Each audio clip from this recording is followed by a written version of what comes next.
Amigos, un gusto como siempre poder saludarlos. Bienvenidos a Justicia Electoral, un programa del Tribunal Electoral del Poder Judicial de la Federación. En esta ocasión estaremos platicando de las lecciones de la elección de este 1 de julio 2018, así que quédense con nosotros.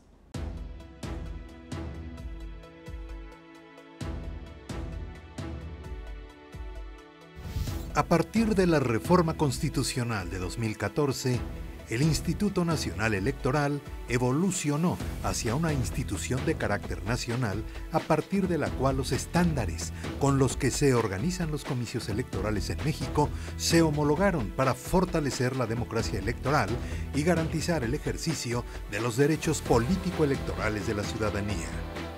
Los principios rectores del INE son legalidad, certeza, imparcialidad, objetividad, independencia y máxima publicidad, establecidos en el mandato legal que dio origen al IFE y que se enriquecieron con el INE. El Consejo General es el órgano superior de dirección del Instituto Nacional Electoral, responsable de vigilar el cumplimiento de las disposiciones constitucionales y legales en materia electoral, y lo encabeza el consejero presidente Lorenzo Córdoba Vianello. El pasado 1 de julio, el INE llevó a cabo con éxito la elección para la presidencia de la República, senadurías y diputaciones federales. Además, el INE coordinó las elecciones locales para gubernaturas, jefatura de gobierno de la Ciudad de México, congresos locales, ayuntamientos, juntas municipales y alcaldías. Hoy, en Justicia Electoral a la Semana, conoceremos todos los detalles de la elección más grande de la historia de nuestro país y las lecciones de las elecciones 2018. México, nación democrática. Bueno, les quiero presentar a quien nos acompaña en esta ocasión y le agradezco que haya aceptado la invitación, Lorenzo Córdoba, el consejero presidente del Instituto Nacional Electoral, a quien saludo con mucho gusto. Bienvenido una vez más. Encantado, muchísimas gracias. Oye, pues te veo muy contento, te veo muy tranquilo, platícame, ¿cómo estás? ¿Satisfecho? Sí, yo creo que se cumplió con la expectativa que se tenía de la sociedad respecto al propio Instituto Nacional Electoral. Creo que las elecciones salieron bien, creo que el saldo es bueno. La mejor prueba de ello es que el 2 de julio, que siempre marcábamos como una fecha que no debíamos olvidar, ¿no? Sí. Todo el mundo piensa justo en la jornada electoral como el momento, y lo es, estelar de una elección, pero no es un punto terminal, ¿no? Y la mejor prueba de que las cosas salieron bien pues es que el 2 de julio, cuando abrieron los mercados financieros, cuando abrieron los centros de trabajo, las familias volvieron a sus rutinas, pues México estaba en paz.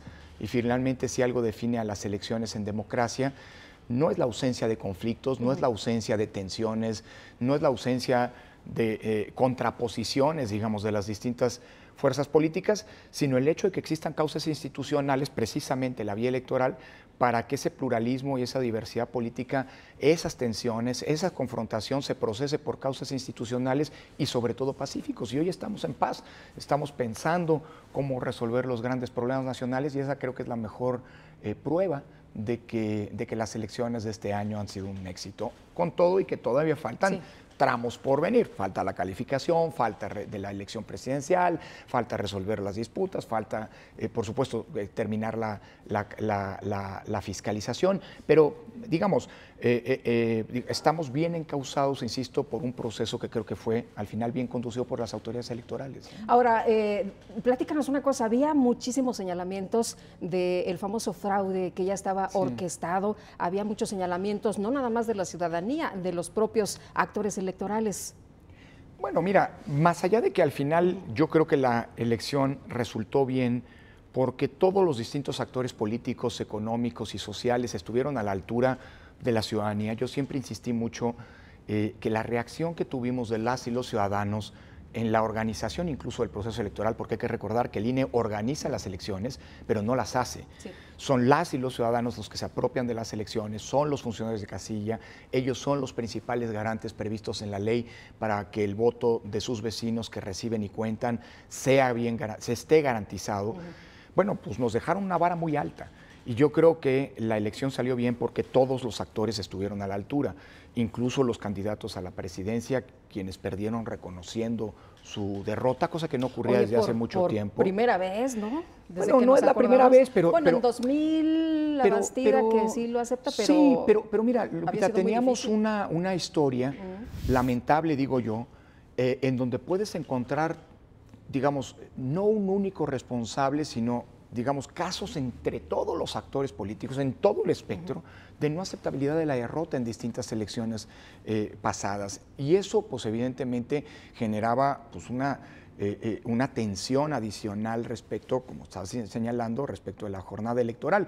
Yo creo que todos estuvieron a la altura. Ahora bien, yo creo que fue una elección que se construyó desde mucho tiempo antes y para la que las autoridades electorales, sea el INE, sea el Tribunal Electoral, nos preparamos de una manera probablemente inédita.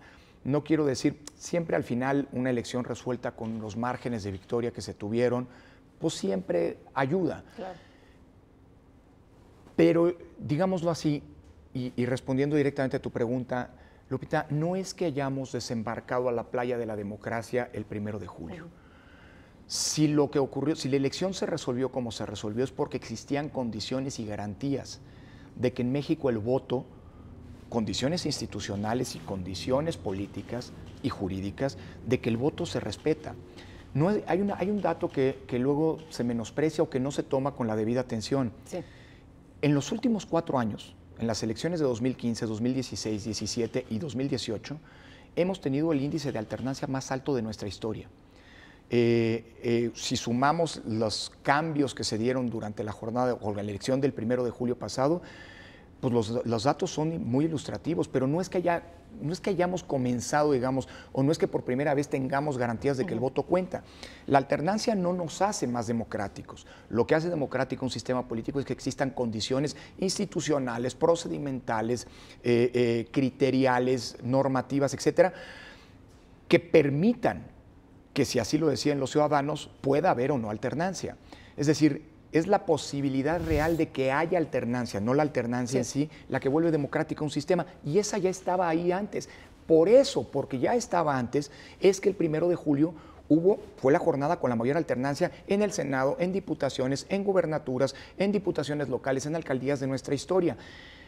Te lo pongo con un dato, con un ejemplo.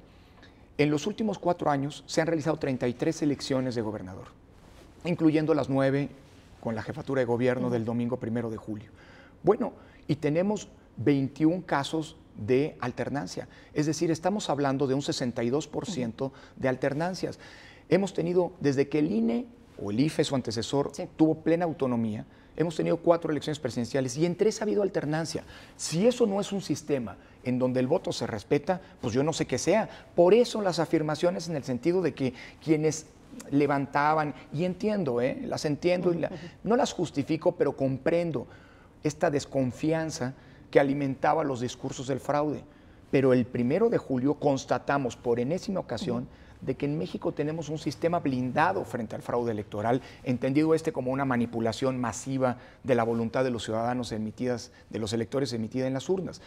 Creo que reflexionar eso no es menor y creo que esta elección nos permite un paso adelante en esta lógica de desmontar el discurso del fraude que estaba, como tú también señalabas, pues tan arraigado entre nosotros, en la clase política, en la sociedad, en muchos opinadores, etcétera, ¿no? Oye, en un momento bien difícil, muy complicado del país, todo el mundo le apostaba a que en medio de tanta violencia que vimos, desgraciadamente, la gente no iba a votar, la gente iba a tener miedo, no iba a participar, y lo que vimos totalmente fue distinto, es decir, cayeron muchas cosas que se apostaba a que iban a ocurrir, y la realidad fue totalmente distinta. Sí, aunque detrás de todo eso hay trabajo, Lupita.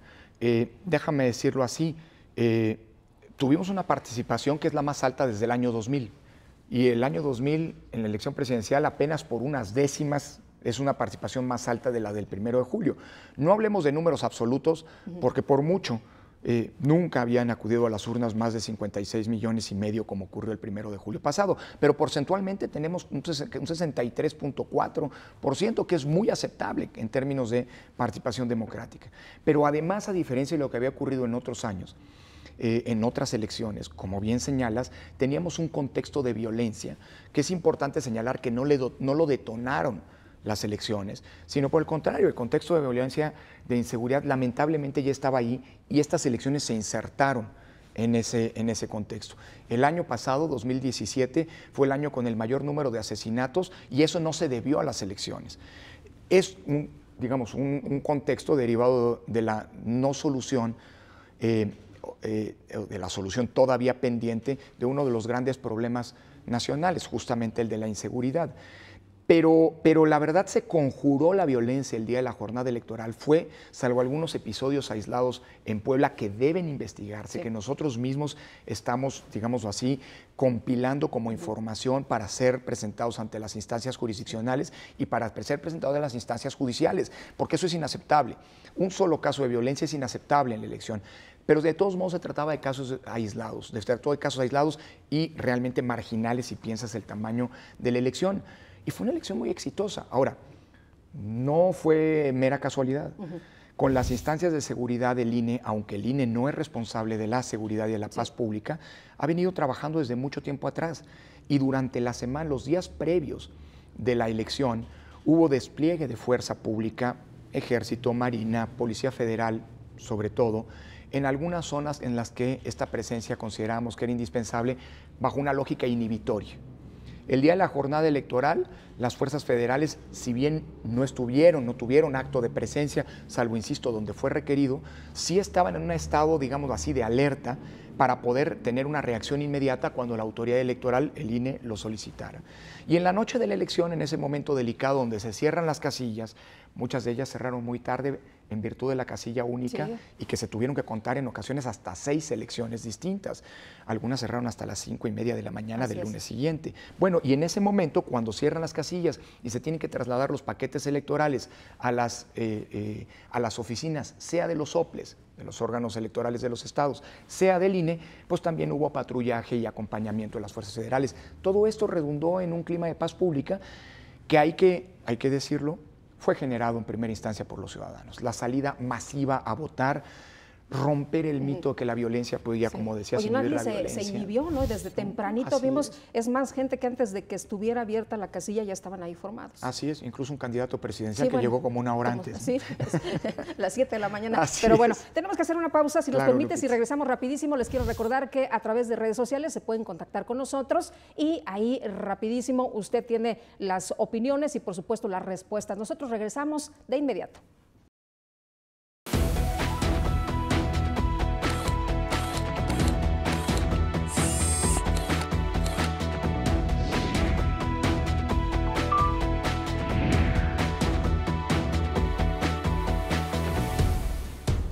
La Sala Superior del Tribunal Electoral del Poder Judicial de la Federación sesiona públicamente a la luz de los principios de máxima publicidad y transparencia para garantizar certeza y legalidad en los procesos electorales. Acompáñenos cada semana en directo desde el Pleno de la Sala Superior para conocer las resoluciones de las y los magistrados del máximo órgano de justicia electoral en nuestro país. Sesión pública de resolución de la Sala Superior del Tribunal Electoral. Tribunal Electoral del Poder Judicial de la Federación. Justicia que da certeza a la democracia.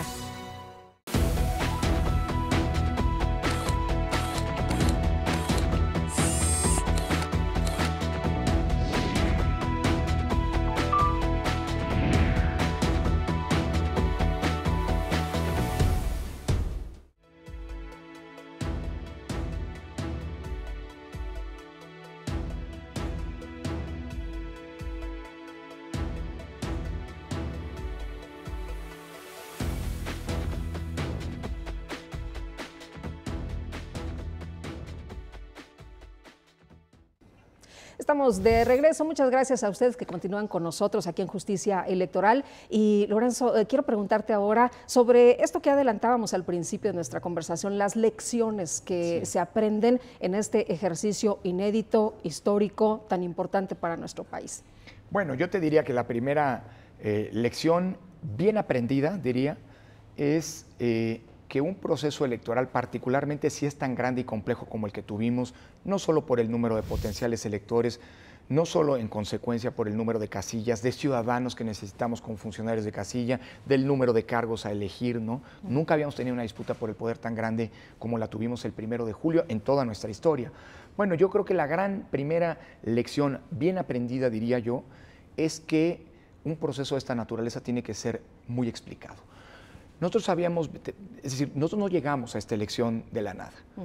El INE tiene ya una historia importante detrás, aunque son solo 4 años de su fundación a la luz de la última reforma, la de 2014, pero ya habíamos tenido procesos electorales en 2015, en 2016, en 2017, y de cada uno de estos procesos electorales hay lecciones que hay que sacar. Algunas que son lecciones positivas, cosas que se hicieron bien y que hay que repetir, otras que son cosas que pueden sin duda mejorarse. Y una de las lecciones fundamentales de las elecciones previas, de cara a este proceso electoral, el de 2018, era que cuando la autoridad electoral explica públicamente qué pasó detrás de un problema, no está explicando, está haciendo un control de daños. Y asumimos que, piensa por ejemplo la crítica que se hizo, la identificación de algunos problemas en las elecciones de Coahuila y del Estado de México en 2017. Bueno, nosotros tomamos nota de lo que fueron muchas críticas públicas, de cosas que habían ocurrido y dijimos no pueden volver a ocurrir. Detonamos una capacidad de explicación sobre todo del proceso electoral y pretendimos que esta fuera no solo la elección más grande, sino también la más explicada de nuestra historia, sobre todo en tiempos de posverdad, como la llaman algunos, de fake news, de noticias falsas, en fin. Y yo creo que eso generó unas sinergias con otros actores que son indispensables. Es decir, la responsabilidad de esto no es solo del proceso electoral.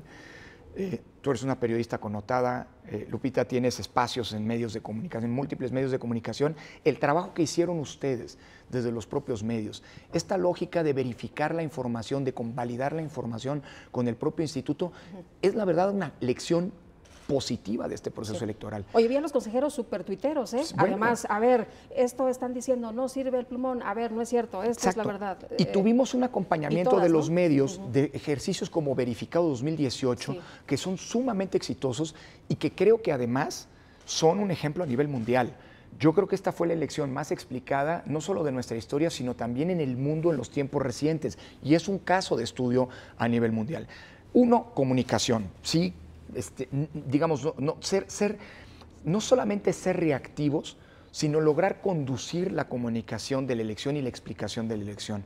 Segunda lección, si quieres, esta ya menor, pero que es una lección reiterada, casillas especiales. Sabemos que las casillas especiales son un problema.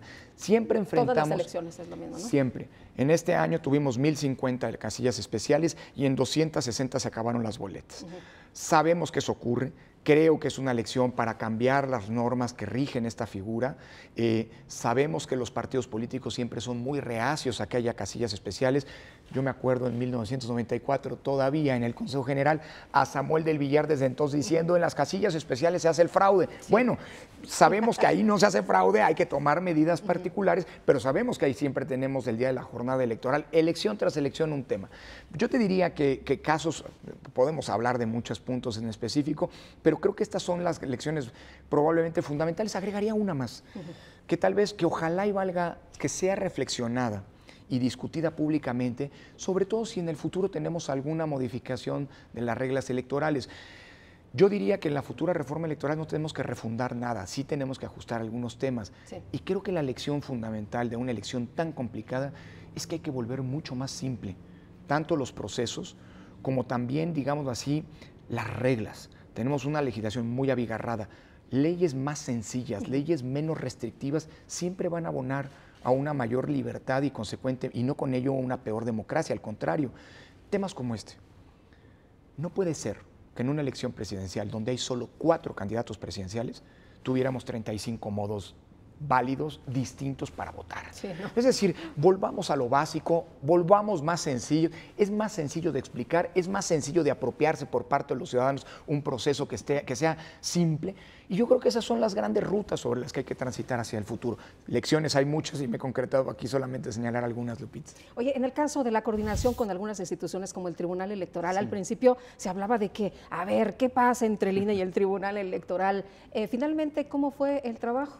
Mira, yo creo que es un tema, el Tribunal Electoral y el INE y eso lo hemos dicho tanto la magistrada presidenta Janine Otálora como yo del otro lado, el Tribunal Electoral y el INE están colocados institucionalmente, en el diseño institucional, en una natural relación de tensión. De todas las decisiones que toma el INE, de todas, solamente una por ley tiene que pasar por el tribunal, que la estamos viendo justo en este periodo. El INE le pasa la estafeta al Tribunal Electoral de la elección presidencial para que sea la Sala Superior del Tribunal el que haga el cómputo final de la elección presidencial. Eso no lo hace el INE, eso por ley lo hace el tribunal, la Sala Superior del Tribunal Electoral, que califique la elección y que sea esta sala la que entrega a quien gana la elección presidencial la constancia de presidente electo. Con excepción de este tema, todo el resto de las decisiones del INE que son conocidas por el tribunal es porque hay una impugnación de por medio. Es decir, hay un litigio. Y el INE es parte de ese litigio. Si no hubieran impugnaciones respecto de las decisiones del INE, insisto, salvo esta que he mencionado, ningún asunto terminaría en el tribunal. Es decir, el tribunal conoce y es última instancia solo siempre y cuando haya un litigio presentado por un ciudadano o por un partido político de por medio. Y esto naturalmente coloca ya de entrada la relación entre el INE y el tribunal en una tensión, insisto, natural. Ahora, creo que lo que ha pasado este año es una lección bien aprendida y bien procesada, tanto del Instituto Nacional Electoral como del Tribunal Electoral, de incrementar los canales de comunicación. Que tengamos más cauces, más fluidos de comunicación entre el INE y el tribunal no significa ni que el tribunal invade las esferas de competencia del INE, ni que el INE invada las esferas de competencia del tribunal. Y yo creo que al final, yo creo que parte de una historia de éxito es justamente cómo en medio de estas acusaciones o señalamientos de que nos estábamos agarrando, perdón, el coloquialismo, hasta de la greña, y que no nos llevábamos bien y que esto podía poner en riesgo la elección, en realidad no ocurrió eso. ¿No? Sí, claro, hombre. Yo creo que logramos remontar este tema y estoy convencido de que esta elección terminará bien precisamente por la buena coordinación que se ha construido entre el INE y el tribunal. Pues sí, columnas, entrevistas, de todo. Declaraciones, declaraciones. Mira, en democracia hay que acostumbrarnos a que las decisiones, siempre lo he dicho, las sentencias siempre se acatan, siempre se han acatado en el pasado, se acatan a hoy y se acatarán en el futuro.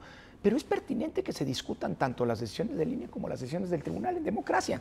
Dicho lo cual, yo creo que la relación entre el INE y el tribunal ha sido estupenda, aunque siempre puede mejorarse, nada más faltaba.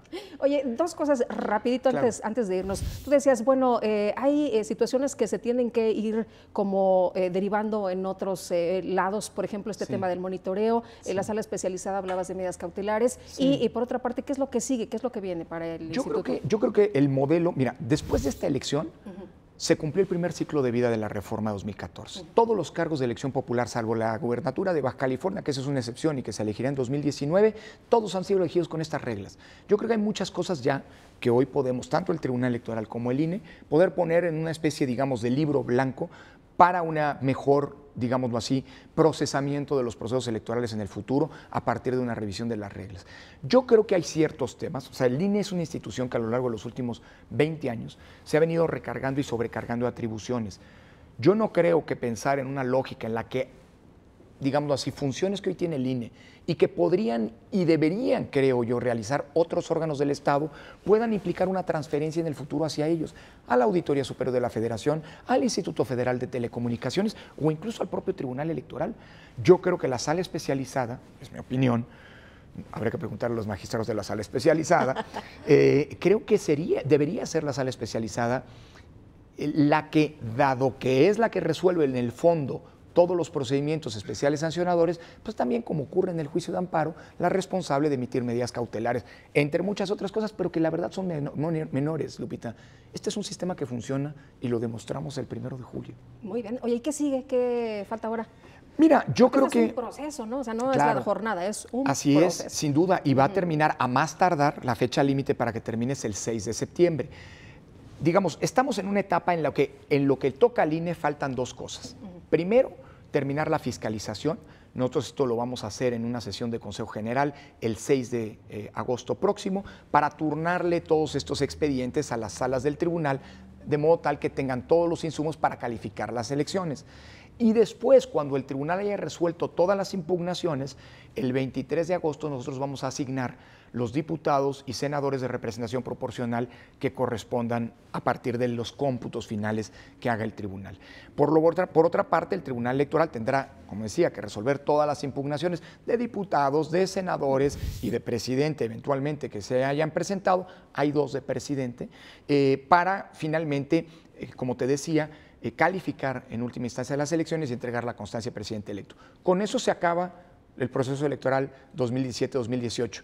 Y en septiembre empiezan los procesos electorales 2018-2019, así que la rueda electoral no para, mi querida Lupita. Oye, ha sido un gusto, como siempre, hombre, poder platicar contigo. Contrario. Muchísimas gracias. Gracias, Lupita, un placer estar contigo. Y muchas gracias también a usted. Lo dejamos con este resumen de lo más importante y nos vemos la próxima. Que la pasen todos muy bien.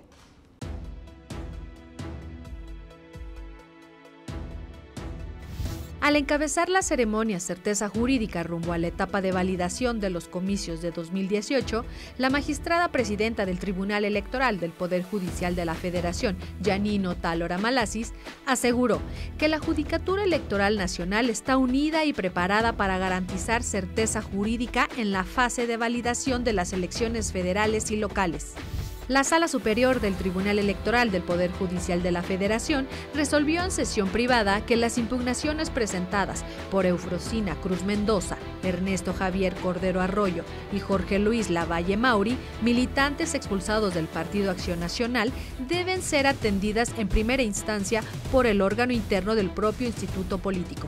Las y los magistrados de la Sala Superior del Tribunal Electoral del Poder Judicial de la Federación confirmaron la resolución de la Sala Especializada que determinó la responsabilidad del gobernador del estado de Nayarit, Antonio Echeverría García, por haber transmitido propaganda gubernamental en redes sociales durante la etapa de campaña del proceso electoral federal, así como la del director general del Sistema para el Desarrollo Integral de la Familia, Sergio Arturo Guerrero Benítez, quien lo compartió en su perfil de dicha red social.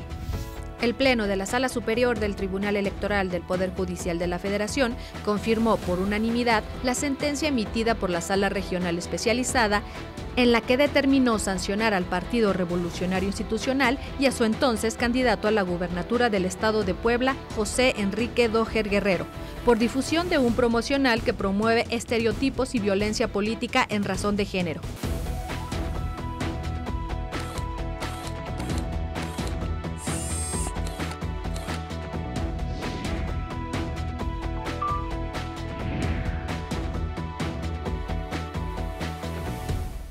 La protección de tus derechos político-electorales le corresponden al Tribunal Electoral del Poder Judicial de la Federación.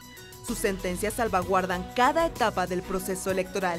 Proteger tu decisión en la urna y resolver los conflictos electorales es precisamente la función primordial del Tribunal Electoral del Poder Judicial de la Federación. Tribunal Electoral del Poder Judicial de la Federación. Justicia que da certeza a la democracia.